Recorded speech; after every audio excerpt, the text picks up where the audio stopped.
Aksi pamer para pejabat maupun ASN dan keluarganya di media sosial kini menjadi sorotan.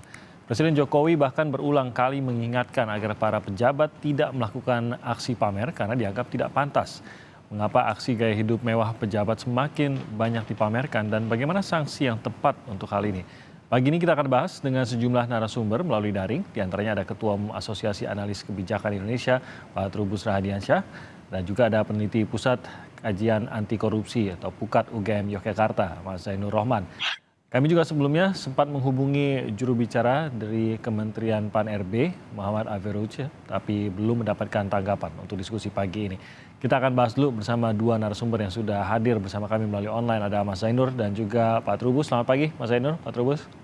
Selamat pagi, Bang Timi. Terima kasih sudah menyempatkan hadir di Sapa Indonesia Pagi hari ini. Kalau membaca larangannya dan kita tahu sebenarnya apa yang dilakukan khususnya oleh Menpan RB bagi para ASN ini, peringatan bagi para ASN ini sebenarnya kan berangkat dari apa yang sudah diingatkan oleh Presiden Jokowi sendiri. Mohon para lembaga, kementerian dan lain-lain ini benar-benar bisa mengatur jajarannya untuk tidak bergaya hidup mewah apalagi memamerkan gaya hidup mewah mereka. Mungkin kalau melihat kalimat yang sudah tadi kita sempat tampilkan dari entah itu BUMN, entah itu dari kementerian lembaga, sudah tepat belum nih rasa-rasanya begitu? Saya ingin tahu dari Pak Trubus dulu nih, sudah tepat belum? Karena ada sensitivitas di masyarakat yang akhirnya melihatnya bahwa yang dilarang ini cuma memamerkan doang, kekayaannya dari mana, sumbernya apa, itu malah tidak dipermasalahkan gitu, Pak Trubus. Iya, menurut saya memang kalau hanya soal pamernya itu memang belum cukup, Mas. Memang harus ada satu tindakan yang lebih keras lagi, ya paling tidak ada pembuktian terbalik dari mana harta itu berasal. Itu yang pertama. Yang kedua sebenarnya kalau merujuk kita kepada Kepres nomor 10 tahun 74 itu sudah ada aturan melarang hidup, kira-kira harus hidup sederhana lah untuk para ASN sudah ada. Tetapi itu tidak pernah ditegakkan, jadi tidak pernah dilaksanakan. Yang terjadi kemudian kita lihat seiring dengan adanya medsos, maka para pejabat dan keluarganya itu melakukan istilahnya pamer, flexing lah gitu, flexing di publik itu di medsos. Nah, yang ketiga saya melihat memang penegakan, jadi yang ada itu cuma political will. Ini political will, tidak ada action will-nya. Sehingga yang terjadi itu ya tidak ada upaya yang sungguh-sungguh, misalnya pengawas internal pemerintah itu seperti apa, bekerjanya optimal atau tidak. Dan temuan BPKP sampai hari ini 2002 itu masih ada dana menyimpang itu sekitar 37,1 triliun, Mas. Jadi ini menjadi problem yang memang sangat memprihatinkan. Yang terakhir menurut saya memang masyarakat sekarang ini kan masyarakat era post-truth ya. Masyarakat di mana sesungguhnya menghendaki satu keterbukaan dan sebenarnya kesalahan ini semua dari pemerintah juga gitu loh. Karena pemerintah itu kan akhir-akhir ini setelah pandemi Covid, kemudian menaikkan BBM, ya, kemudian dengan keluarnya HPP, Undang-Undang HPP, Undang-Undang Harmonisasi Perpajakan, pemerintah kemudian secara rakus membuat pajak banyak sekali. Itu yang membuat masyarakat makin istilahnya geram gitu, sebenarnya marah gitu ya, karena pajaknya banyak sekali kan, semua sekarang dipajakin semua. Nah ini yang menyebabkan masyarakat kemudian memang secara ini terluka. Nah disinilah kemudian istilahnya dalam tanda petik memberontak, Mas, memberontak melalui medsos itu. Dan di satu sisi memang ada yang menurut saya menjadi menarik juga, kasus Rafael Alun ini melalui anaknya ini ternyata terbuka semua, Mas, membuka bahwa mereka itu banyak menyembunyikan harta, entah itu pada anaknya, entah itu pada istrinya, ataupun relasinya. Banyak sekali dilakukan oleh para pelaku-pelaku yang kategori sebenarnya penjahat itu, yang menggunakan istilahnya kejahatan dalam jabatan sebenarnya itu. Entah itu abuse power, penyalahgunaan wewenang, kemudian juga ada pungli-pungli itu masih banyak, Mas, karena birokrasi kita itu masih berbelit-belit, masih lama. Itu semua terjadi, Mas. Nah ini yang menyebabkan memang kalau kita lihat kadang-kadang masyarakat jadi miris gitu kan, marah juga lihat situasi di sisi lain, bayar pajak gitu ya. Iya, Mas. Di sisi lain masyarakat dipajaki lebih banyak begitu tadi gagasannya Pak Trubus. Nah, kalau secara aturan itu tadi yang tadi sempat Anda sebut juga mengenai undang-undang, kan kita tahu ada beberapa undang-undang juga yang mengatur mengenai etika ASN. Tadi juga Anda menyebut salah satu undang-undangnya. Sebenarnya Yang diatur itu apanya yang sejauh ini sudah diundang-undangkan dalam ranah memiliki harta dan memperlihatkan kekayaan tersebut, apa yang sudah diatur sebenarnya dalam undang-undangnya? Kalau dalam Kepres nomor 10 tahun 1974 loh, itu tahun 74 era Pak Soeharto, karena era itu saja meletusnya malari kan salah satunya karena banyak pejabat kita berlaku mewah dan menyebabkan belum ada medsos waktu itu. Ya. Nah, tapi itu juga sudah menimbulkan istilah kegaduhan seperti sekarang ini.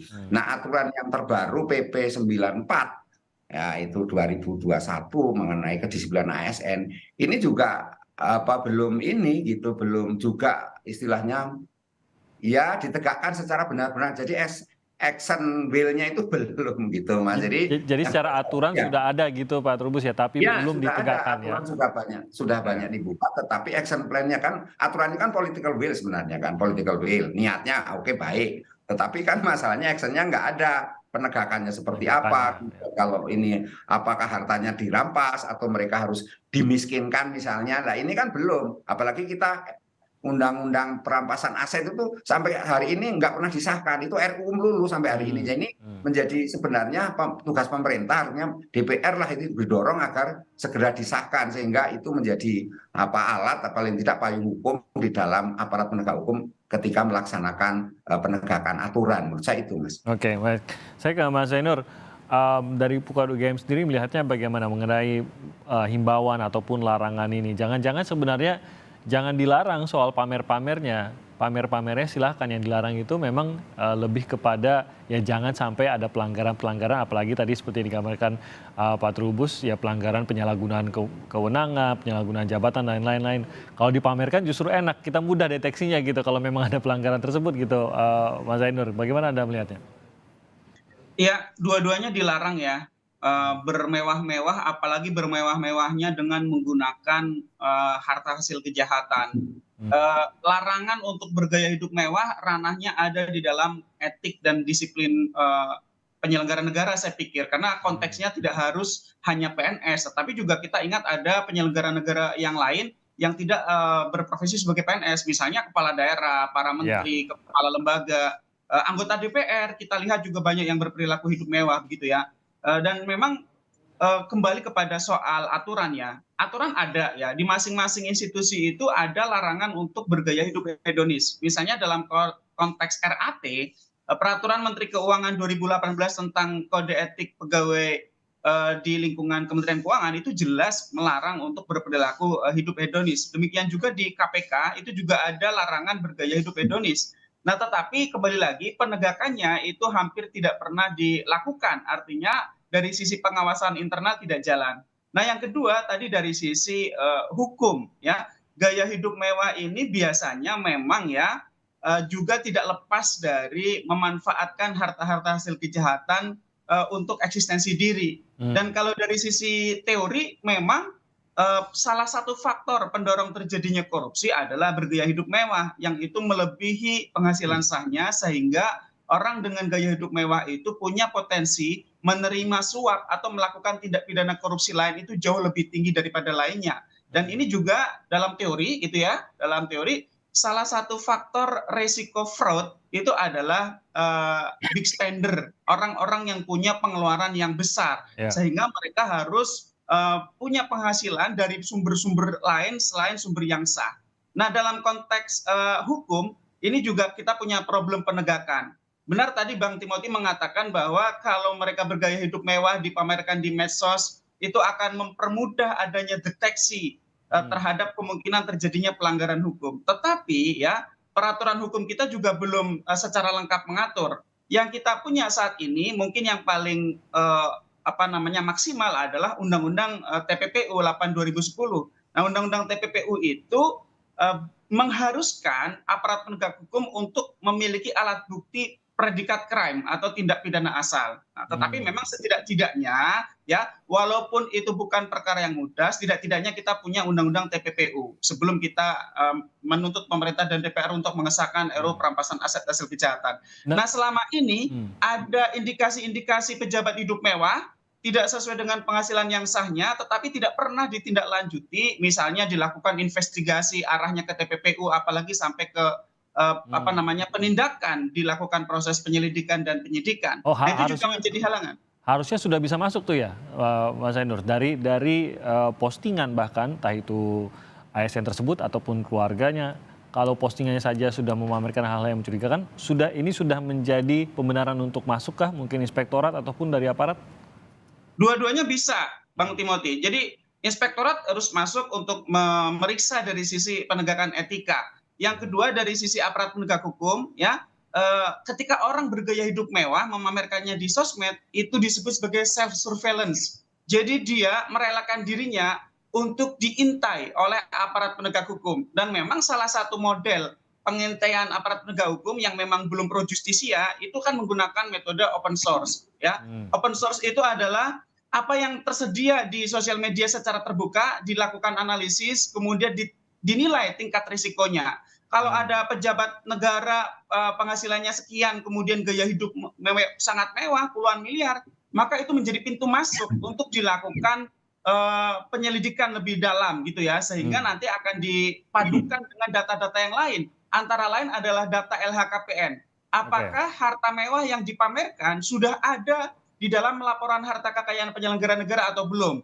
Kalau belum ada, maka harus dipanggil, dilakukan klarifikasi oleh KPK dan oleh Inspektorat Jenderal. Yang kedua dari sisi transaksi keuangan, harus dipadu-padankan apakah transaksi keuangannya wajar atau tidak. Apakah gaya hidup yang mewah itu juga tercapture di dalam transaksi keuangan atau tidak. Kalau tidak tercapture berarti kemungkinan ya kalau misalnya berasal dari tindak pidana itu adalah transaksi tunai, transaksi cash. Biasanya pemberi suap misalnya ya, itu biasa memberikan suap dalam nilai yang sangat besar, miliaran rupiah, hanya misalnya dengan menggunakan satu buah jam tangan yang bernilai bisa 3 miliar atau bahkan ada satu jam tangan yang bernilai 1 juta US dollar ya kalau dirupiahkan sekarang bernilai 14 miliar gitu. Jadi nanti aparat penegak hukum bisa menelisik lebih jauh. Tetapi sekali lagi secara teori itu bisa, secara peraturan itu meskipun minim bisa, secara praktik sangat jarang aparat penegak hukum masuk menyelidiki perkara itu hanya dari gaya hidup yang mewah seorang pejabat negara, Bang Timothy. Iya, jadi sama dengan Pak Trubus tadi. Ini kok aksinya yang nggak ada nih, penegakannya kok nggak ada. Kenapa tidak dilakukan? Padahal apapun pergerakan yang mau dilakukan oleh inspektorat maupun dari aparat seperti KPK, ini sudah ada dasar hukumnya untuk melaksanakan gitu. Nah, jadi pertanyaan situ sebelum kita jeda sedikit. Menurut Anda, Pak Trubus dan juga Mas Zainur, apa yang sampai saat ini masih menahan inspektorat lah dari masing-masing kementerian lembaga gitu yang seharusnya bisa cepat masuk, lebih dekat lagi, lebih punya akses lagi untuk melakukan apa yang tadi disebutkan juga? Mengapa tidak dari medsos langsung aja dicek? Ada keengganan apa di sini? Apa yang menjadi dugaan Anda, Pak Trubus?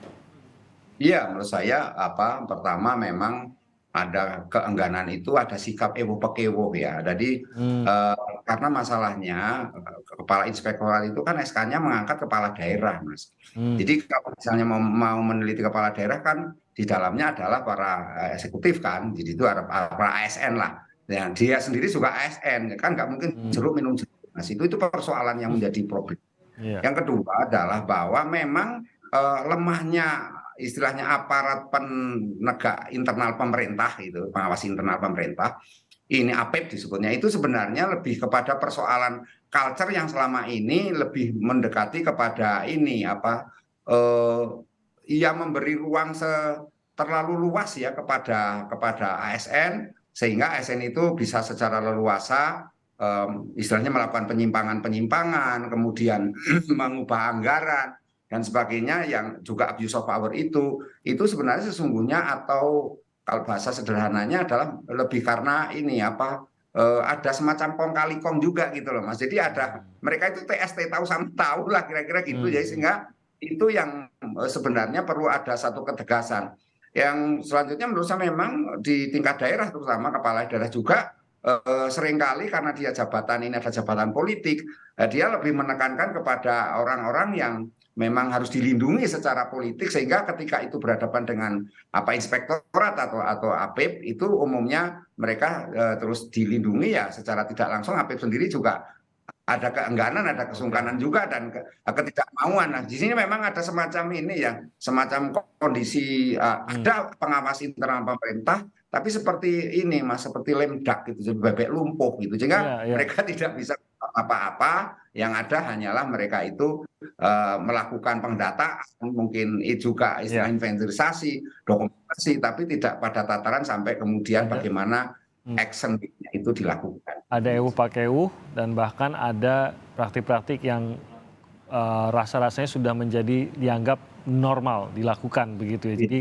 tidak lagi diberikan warning atau apa karena dianggap inilah yang terjadi dan sudah menjadi kebiasaan di situ. Nah, keengganan apa yang dimiliki Mas Zainur? Kenapa kok inspektorat atau mungkin juga aparat di sini kok tidak bisa masuk atau tidak mau lah bisa atau belum bisa langsung bergerak seperti yang tadi Anda katakan, padahal sudah ada celahnya, sudah ada bisa dikatakan bukti awal dan sudah ada undang-undang yang mengaturnya. Ya, memang yang pertama ini menunjukkan adanya toleransi terhadap indikasi pelanggaran cukup tinggi begitu ya di Indonesia. Ya. Artinya perlu ada gitu ya kesadaran bahwa organisasi harus menerapkan zero tolerance terhadap segala macam bentuk pelanggaran, baik etika maupun hukum. Nah, selama ini kita lihat pelanggaran-pelanggaran kecil itu dibiarkan lama-lama kemudian terakumulasi menjadi pelanggaran yang besar dan kemudian mengakibatkan kerusakan organisasi. Nah, kerusakan organisasi itu kalau sudah sedemikian akut susah untuk diperbaiki, butuh revolusi begitu ya lah istilahnya lah di dalam masing-masing organisasi. Nah, saya berharap memang rame-rame saat ini terjadi itu harus jadi momentum banyak hal, termasuk revitalisasi APIP, aparat pengawas internal pemerintah dalam konteks inspektorat jenderal atau inspektorat di daerah atau SPI di lembaga. Memang konteksnya adalah mereka diangkat dan bertanggung jawab kepada pimpinan tertingginya, menteri, kepala lembaga atau kepala daerah, sehingga mereka hampir tidak mungkin dapat melakukan pengawasan terhadap atasannya atau kepada sesama dan di bawahnya yang itu menjadi dalam tanda kutip orang-orangnya pimpinan gitu. Nah, sehingga di sini misalnya pernah ada usulan untuk memberikan derajat independensi yang cukup kepada inspektorat dalam bentuk apapun ya. Misalnya ada yang usul inspektorat daerah bertanggung jawabnya kepada provinsi, ada yang usul seperti itu di kabupaten bertanggung jawabnya per provinsi, sehingga bupati wali kota tidak punya kemampuan untuk intervensi inspektorat di kabupaten atau kota. Ada yang seperti itu. Nah, Bang Timothy, menurut saya yang selanjutnya adalah soal tanggung jawab ya. Atas segala macam bentuk pelanggaran di Indonesia itu hampir jarang ada konsekuensi. Nah, saya berharap ke depan setiap pelanggaran yang dilakukan oleh anak buah ya itu harus ada pertanggungjawaban atasan langsungnya dan harus ada pertanggungjawaban dari inspektorat. Realnya bagaimana? Misalnya anak buah korupsi, maka atasan langsungnya harus dicopot dari jabatan. Ya, kalau pelakunya kan akan diproses pidana dan pasti akan diproses secara etik biasanya di PTDH. Tetapi atasannya bagaimana? Atasannya dibiarkan, tidak ada langkah apapun sehingga iya, atasan membiarkan, atasan merasa tidak perlu membina, tidak perlu mengawasi bawahannya. Nah, yang kedua adalah fungsi pengawasan. Fungsi pengawasan juga tidak pernah dapat konsekuensi apapun. Nah, padahal ketika terjadi pelanggaran dan terjadi pembiaran, itu artinya fungsi pengawasan gagal. Sehingga harusnya mereka juga dapat konsekuensi, yaitu dicopot dari jabatannya di pengawasan. Nah, ini tidak pernah dilakukan di Indonesia. Padahal budaya-budaya yang seperti ini ya sangat bagus dan sudah banyak berjalan di negara-negara yang maju maupun di korporasi yang bagus begitu. Nah, dalam konteks aparat penegak hukum ya sampai sekarang yang masih menjadi problem adalah laporan hasil analisis dari PPATK kepada semua aparat penegak hukum itu sangat minim respon baliknya. Jadi ini soal akuntabilitas, Bang Timi. Iya, kita lihat langsung di kasus Rafael ini. Ya, termasuk dalam kasus Rafael 2013, Bang Timothy. Sampai sekarang tidak ada feedback dari aparat penegak hukum kepada PPATK. Langkah apa yang dilakukan setelah penegak hukum mendapatkan laporan hasil analisis dari PPATK, Bang Timothy?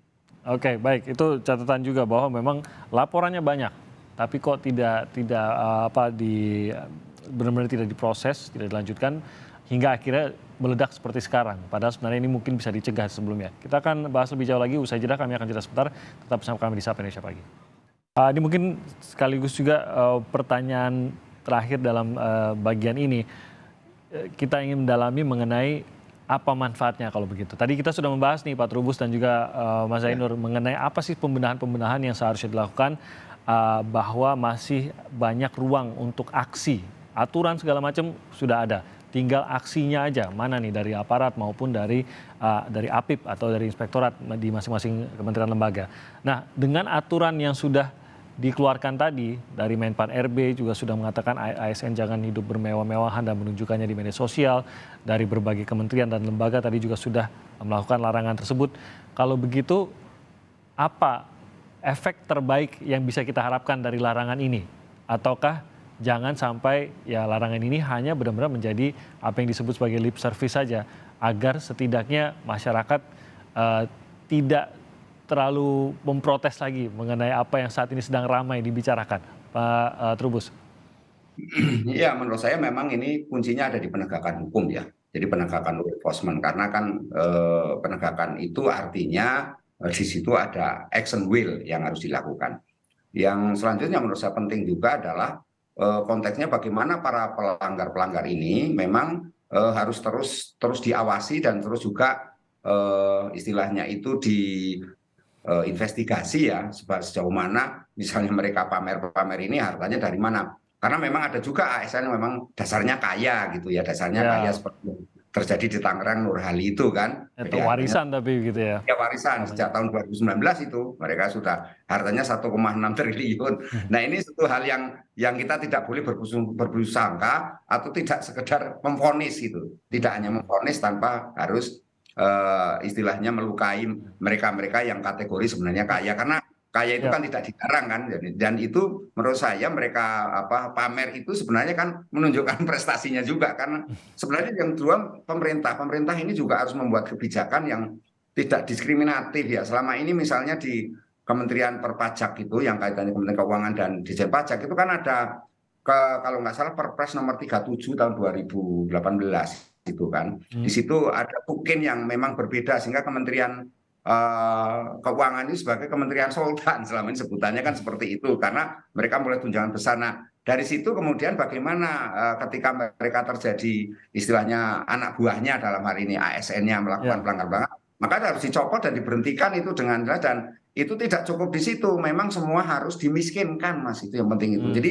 proses lah secara hukum gitu ya kalau jadi hartanya dirampas semua, karena itu undang-undang perampasan ini kekayaan itu itu harus segera diterbitkan, itu penting sekali. Yang lain adalah bagaimana sebenarnya ketika pelaku-pelaku ini pada tataran yang jabatannya tinggi sekali. Lah ini kan banyak di kita sebenarnya yang hartanya itu memang luar biasa kita. Kalau harta Rafael Alun yang terungkap hanya 56 triliun sebenarnya kan masih miliar, itu kan masih kecil. Karena yang di atasnya masih banyak lagi. Nah ini menurut saya masyarakat harus diberi istilah informasi yang jelas dan dalam hal ini keterbukaan lah. Transparansi dalam pengelolaan keuangan itu penting, makanya SPBE yang sudah diterapkan dalam Kepres itu harus dilaksanakan Mas. Jadi ini yang menurut saya masyarakat bisa mengakses sejauh mana kekayaan yang bersangkutan, dari mana asalnya, itu terpampang jelas di situ gitu loh. Jadi sehingga tidak menimbulkan istilahnya prasangka-prasangka, apalagi kemudian memvonis bahwa orang yang hidup mewah kaya itu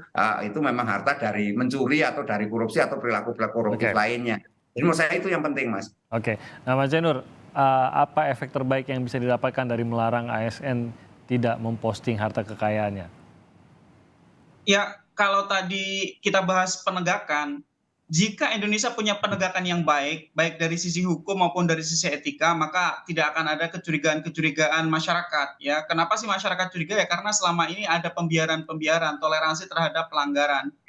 Nah, soal kenapa sih disarankan untuk tidak menunjukkan kemewahan? Ya tentu pendasaran secara ilmiahnya, secara filosofisnya itu adalah agar tidak melukai solidaritas. Ya, nah solidaritas ini kan dua ya, terhadap masyarakat luas yang kita tahu masih ada 26 juta rakyat miskin. Yang kedua adalah dengan sesama penyelenggara negara dan pegawai.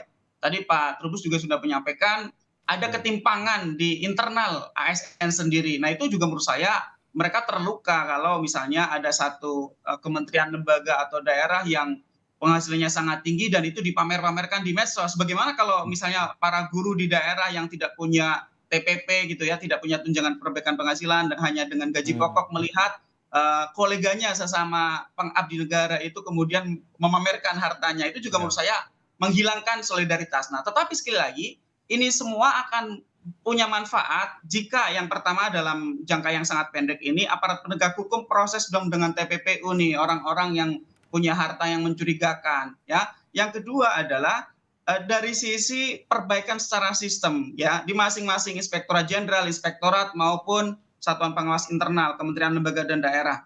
Tolong dong itu APIP kalian fungsikan.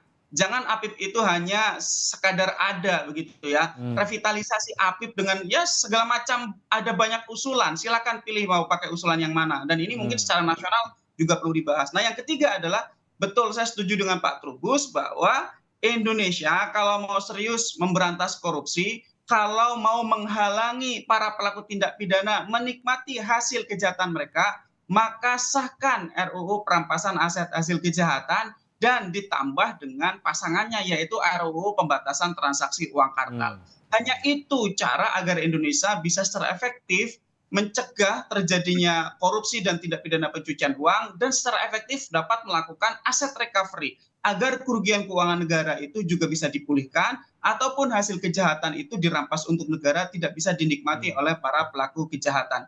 Jadi sebelum 2024 harga mati ya Presiden Jokowi dan DPR periode ini harus mengesahkan RUU perampasan aset hasil kejahatan. Bang Timothy. Oke, baik, terima kasih Mas Zainur. Mungkin sedikit lagi terkait dengan ASN dan aturannya, saya ke Pak Trubus. Perlukah ada sanksi kalau tetap dipamerkan atau tegas saja kalau masih memamerkan maka kementerian lembaga akan langsung menurunkan APIP-nya ataupun langsung membuat laporan kepada aparat? Apa yang lebih tepat nih? Iya, menurut saya memang harus segera dilakukan oleh APIP ya, itu melaporkan. Jadi nggak perlu sanksi administratif, teguran gitu udah nggak perlu lagi? Ya, nggak lagi, langsung aja pidana. Jadi sanksinya laporkan aja pidana sehingga ada efek jera. Kalau cuma administrasi, cuma sifatnya teguran, saya rasa sudah nggak mempan lah seperti itu.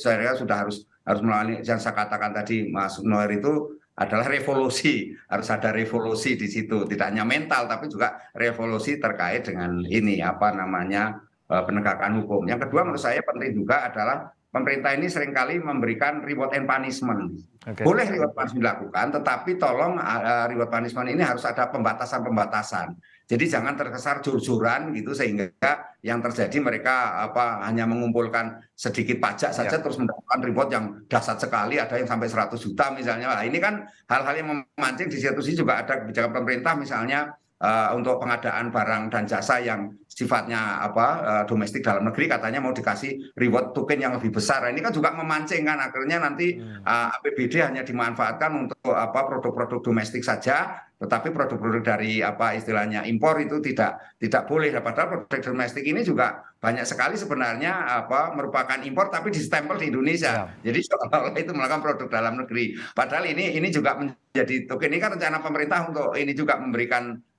sanksi kepada kepada kepala daerah yang memanfaatkan APBD untuk itu pembelian impor itu gitu Mas. Oke. Kita tunggu aksi dari pemerintah ataupun dari kementerian lembaga masing-masing.